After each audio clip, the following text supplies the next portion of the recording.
నేటి దినము చక్కటి వాక్యముతో ప్రభు ఏర్పాటు చేయబడి ఉన్న విధానాన్ని మనం చూస్తున్నాము.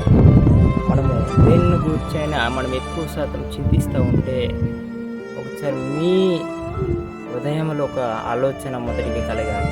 ఆలోచన ఏదనగా మొదటిగా నా చింతలను తీర్చువాడు యెహోవా, నా సమస్యలను తీర్చువాడు నా యెహోవా అని మీరు మొదటిగా మీ హృదయంలో మీకు తలంపు కలగాలి. మీ ఆలోచనలు తట్టాలి.